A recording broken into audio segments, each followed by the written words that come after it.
Welcome to Pip and Squeak, your favorite channel. I am Nidhi Gujral and I am back with a new story for you today.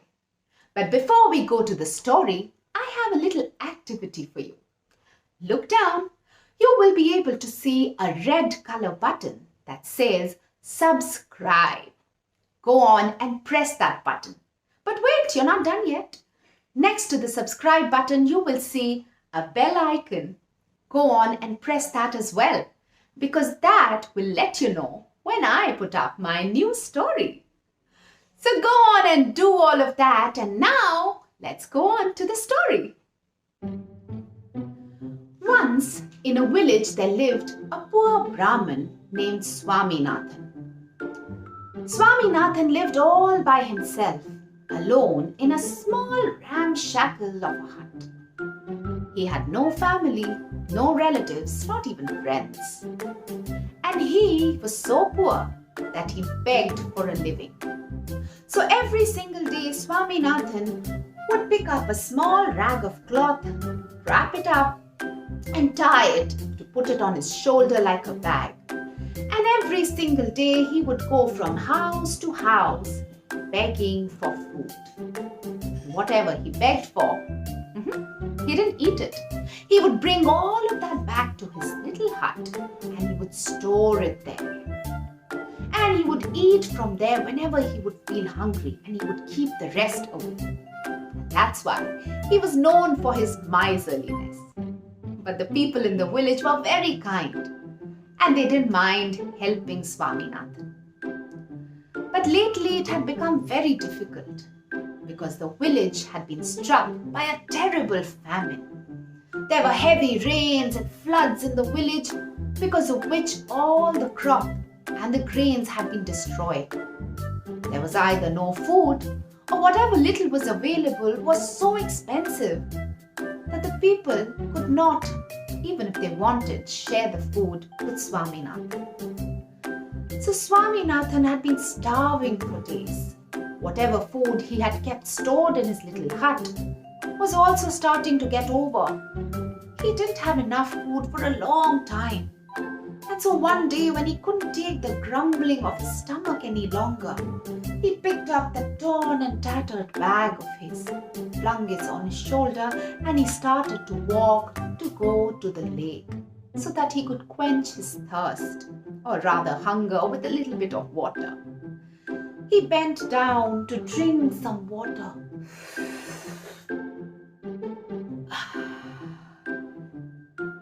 It didn't help him much, but he felt a little bit better, and he began thinking how much food he would store in the good old times and how he wished those days would return. And as Swaminathan turned around, his eyes fell on an earthen pot. He looked around and he wondered who the pot belonged to. He could see nobody, and he wondered, who could that be for? I should go and have a look. And so he walked towards the earthen pot and he peeped inside it.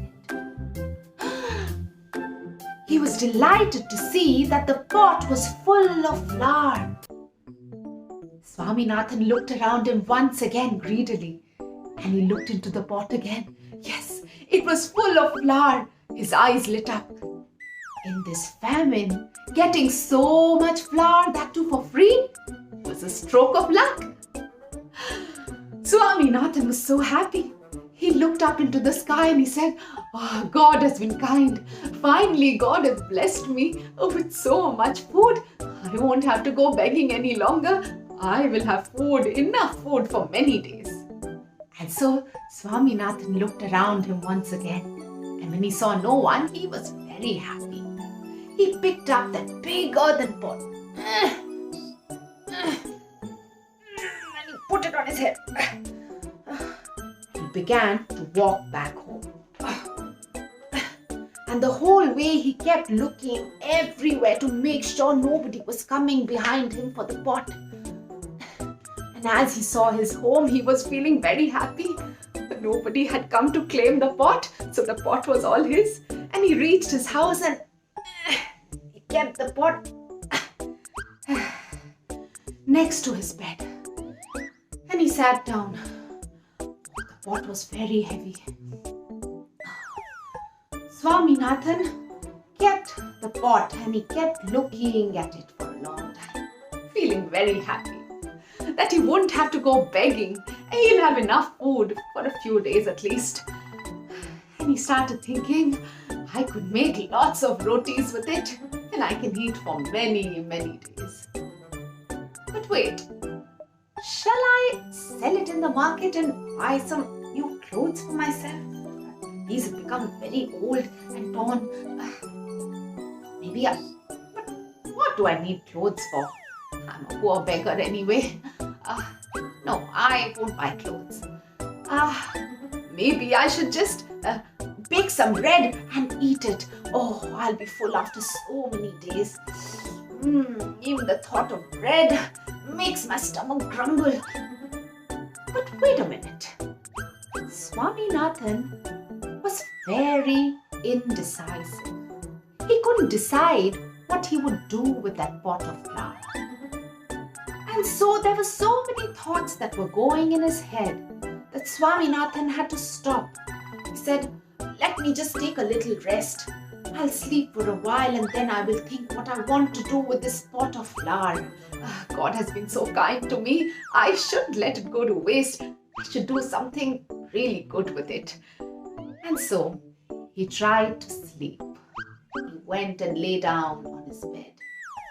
And he tried to sleep. But he would keep opening his eyes and peeping at the pot of flour.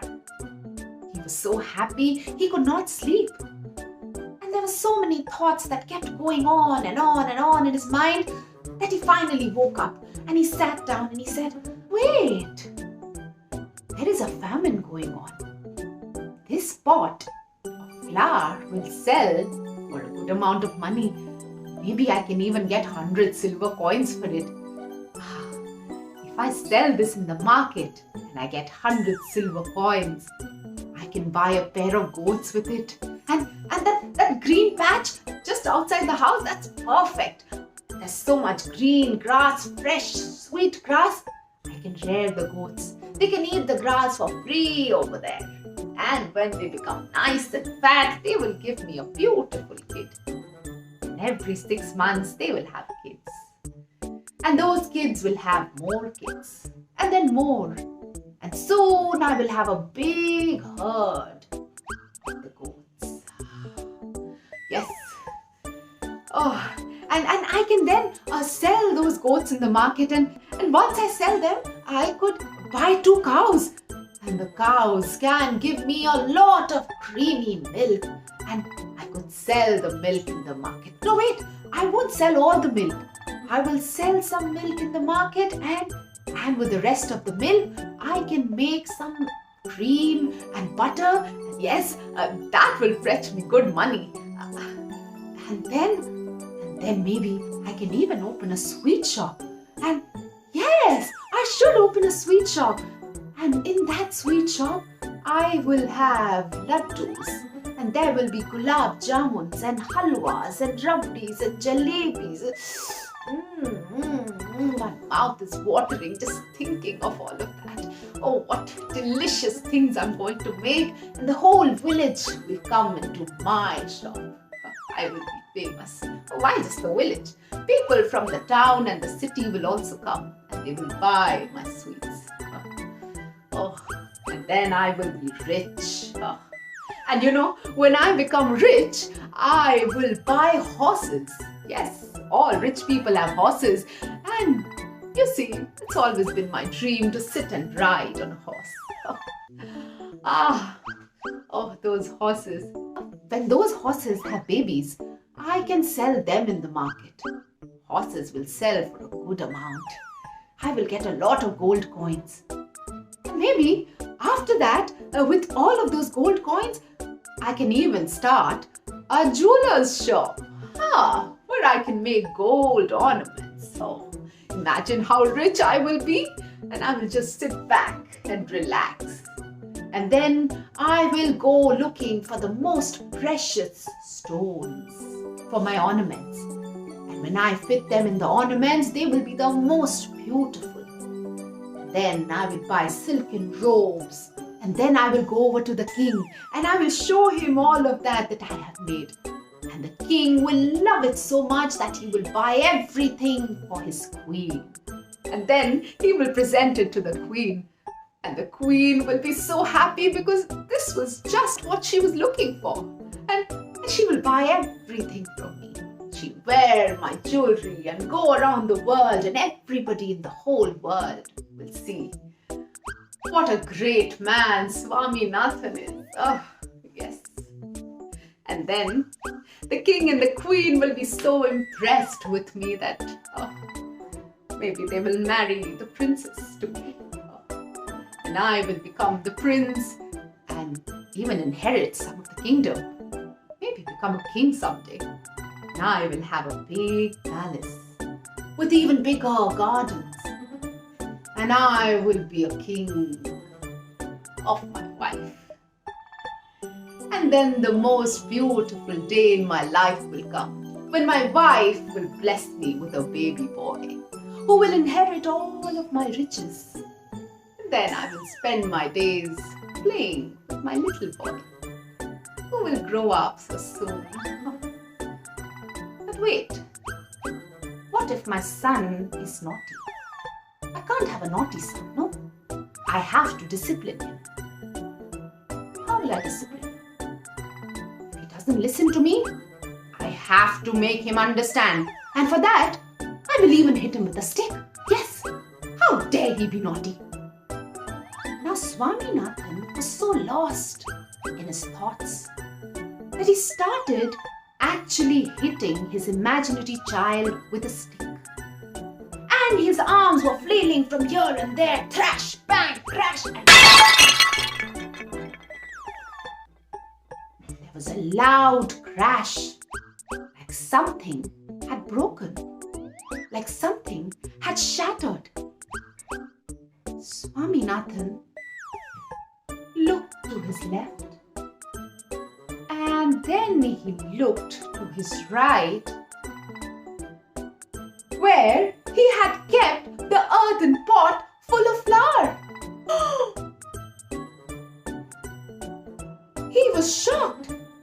Oh no, what a fool am I! Oh Swaminathan, what have you done?